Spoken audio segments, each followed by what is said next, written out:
Bedtime Stories made for you by Diggy and George.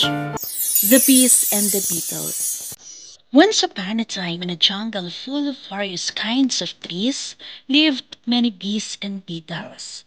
At first, they were not fond of each other. They hardly ever talked. As many years passed by, they came to know each other. And quite soon, both the bees and the beetles became good friends. The bees resided in a huge tall tree. On the topmost branch, which was way too far for many animals to reach, they made their beehive there. All year round, the bees collected nectar and made honey, storing it in their beehives. On the other hand, the beetles lived together in an old, worn-out tree near the tree where the bees lived.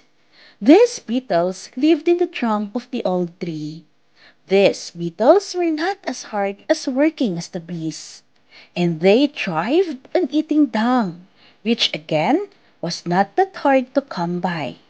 So, while the bees worked hard all day and all year long, these beetles lived an easy, lazy life. Even though the beetles and the bees were extremely different, they made good neighbors. They hardly fought and they lived in peace and harmony. Many days passed by when suddenly the bees thought of inviting the beetles for dinner. They have been such great neighbors to us. We should definitely invite them for dinner. The bees decided. To thank them, we should serve the best honey we have and make them comfortable. And so, the beetles were invited for dinner.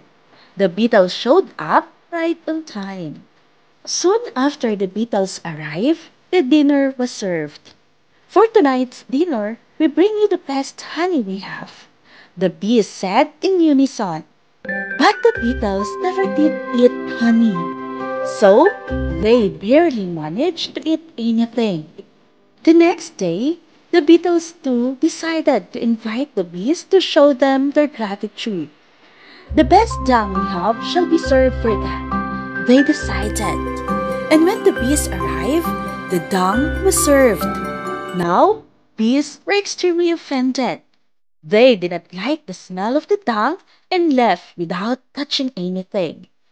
Ever since then, the bees and beetles have not invited each other for dinner, though they continued to be good neighbors.